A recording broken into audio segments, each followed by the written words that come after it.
Hello, ladies and gentlemen. I am Uncle Slam, and welcome to episode 1 of my Super Mario Maker 2 Story Mode Any% Speedrun tutorial. In this level, I will be covering Level 1 in the Speedrun A Downhill Battle. Now, this is a pretty basic level. It's the first one you need to play in the story mode. Like, there is no other level you can start the run with. So this one is one that's very helpful to know. It's not too difficult. It focuses mostly on slopes and Goombas. It's pretty straightforward, but I'm going to talk about it anyway. So without further ado, here is what a typical A Downhill battle should look like.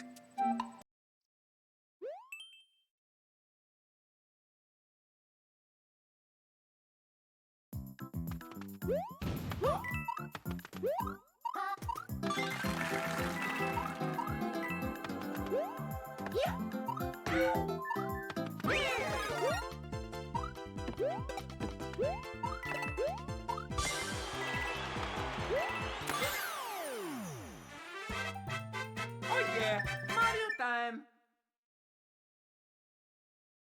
So that's what an ideal level 1 should look like. Obviously you might have slight changes here and there, but for the most part that's about what you should expect from your level 1 in speedruns. Now, I'm going to go through here, even though it was more or less self-explanatory, I think, I'm going to go through here and show you some of the things you might want to look out for when you do end up doing it in your own speedruns. So let's get started here. Now, the first thing I should point out here is that you're going to have up here in the upper right, you're going to have a mushroom shooting out of this cannon and come into about here on the slope. Now, the best way to avoid this is for Mario to jump from this flat area here, like right about before he gets on the slope, to somewhere on this flat platform up here. And if you jump early enough, you should be able to just follow the coins and get all the way up to the next platform without too much difficulty. Most of the time you probably will double jump. You don't need a double jump to get up there, but it does help. So whatever happens, you don't need the mushroom. I guess it can help in case you're worried about getting hit by a Goomba or something, but you don't need it for the whole level, so if you can avoid it, you might as well save the like half second from getting the power-up animation. So that's just something you might want to keep in mind. Okay, now this jump right here, actually I'll let it play a little bit longer so you can get a better feel for it. Now, there are 3 spins that actually go into that jump, and if you do it too early or too late, you probably won't get across to the platform Mario's on now. So the trick I use in order to time the jumps is to wait until Mario is mostly off screen and you can only see his feet. So yeah, right about before that point. See if I can pin it down a little bit better. Yeah, so about when his feet are just about to hit that point, right there. It's like right there. So maybe when he's just a little bit lower on the screen is when I start the first spin, usually. And then from there on out, I don't really try to time the other 2 spins. I mostly just mash the shoulder buttons as quickly as I can on my controller, because the other 2 should come quickly enough at that point that they all chain together to get you the jump you need. Otherwise, usually what happens is Mario will come here and he'll be just shy of getting the height he needs, and he'll just slide down the slope, and no one's going to be happy. So as long as you can get the timing on that first spin right, you should be fine. It will probably take a little bit of practice, but it's definitely not the hardest jump in the game or anything. Considering this is level 1, if you do miss it, you can always start over as well. But that's about where he wants to start the spins when you do that. So.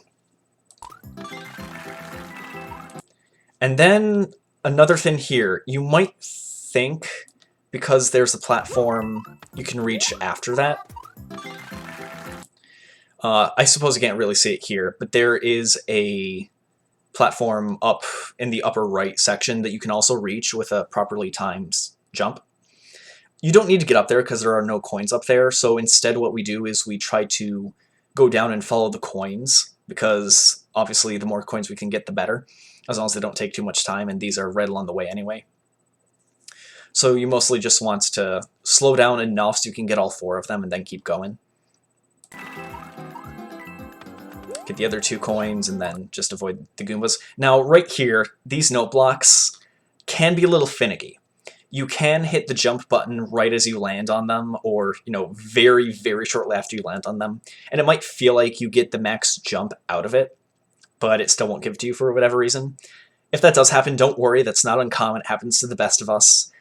The game's just a little finicky at times when it comes to note blocks. So normally what happens is you will send Mario flying right up to that platform. If it fails and you land on more note blocks, just work your way back up. It really doesn't lose you that much time. It probably loses you like a second or a second and a half tops. It's an unfortunate time loss when it does happen, but it's definitely not a huge deal. So don't fret if you miss the note block jump. It's gonna happen. And another thing I should point out is that when you hit that flagpole, it will automatically give you the star power-up, and that is key to getting coins later on, because there are going to be spike platforms that you have to land on, and you need invincibility to not die on, assuming you don't have the mushroom. So that it is very important that you do hit the checkpoint flag. And you want to avoid running up and down slopes as much as possible as well, just because you don't go nearly as fast as if Mario's just running on a flat surface. So that's another thing you have to keep in mind. So when you jump here, it's to avoid the slopes. Now, another thing I should point out, I don't really recommend going for this in runs, but I might as well let you know anyway. This note block right here on the right, that has a coin in it. It's only 1 coin, so you're not going to, hit it 10 times to get 10 coins. It's only 1 coin. You can hit it if you want to. Just keep in mind that if you do, more likely than not, Mario is going to land slightly down the slope, or close enough to the edge that he's almost guaranteed to go down the slope at least a little bit before you have the chance to get the second jump in. If you do that, you definitely risk not being able to come up to the next platform, which is, as you can see, up there. It's not a huge risk, but it is the first level, and you don't really want to, have that time loss just to get 1 coin.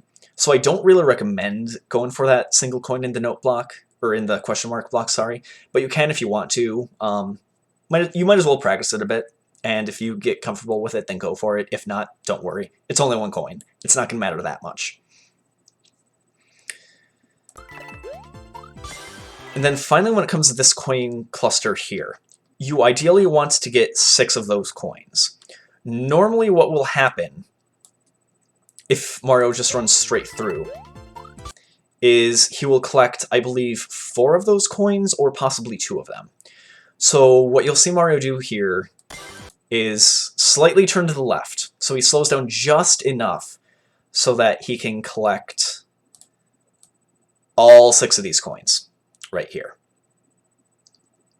which is what you want. You hardly lose any time. Like, by slowing down that much, you might lose like a 1/5 of a second over just continuing to run to the right without slowing down at all, but you get 6 coins out of it, so it's absolutely worth it. A small fraction of a second like that is hardly meaningful in a run as long as this, so you might as well just go for all of those. And then, at that point, it's literally as simple as running down the slope. Yes, you do actually want to run down the slope this time. And then jump in so you collect all 3 of these coins and the top of the flagpole. I should note that if you undershoot or overshoot that jump there, you definitely want to undershoot, because even if you get the 5 on the flagpole and, are just a little too low to get the 10, you'll still get 5 coins out of it. If you overshoot the flagpole, not only do you miss the 5, not only do you miss the 10, but you go over it, you lose time because then you have to make Mario go back to the left to hit the flagpole. But also, there's no way at that point to get anything better than a 3. So if you're worried if you're going to overshoot or undershoot this jump, it's best to undershoot, just so you're not wasting as much time and you make sure you still get a good amount of coins out of it. So that's something to keep in mind. Again, this is a very basic, pretty straightforward level. I just point out the things you might want to look out for. If you do everything correctly, you should finish with about 50 coins and 282 on the timer. So if you get somewhere around there, that's good. 282 is actually the best time you can get in this level, even if you don't want to collect any coins. So if you get a 282 in your speedrun, hey, you're on good pace. If you do have any questions about this level, please feel free to leave them in the comments down below. I'm happy to answer any questions you might have. But with all that said, that's about all I have to say in this episode. So the next episode should cover level 3, which is Hello 3D World. So until then, take it easy, and peace out.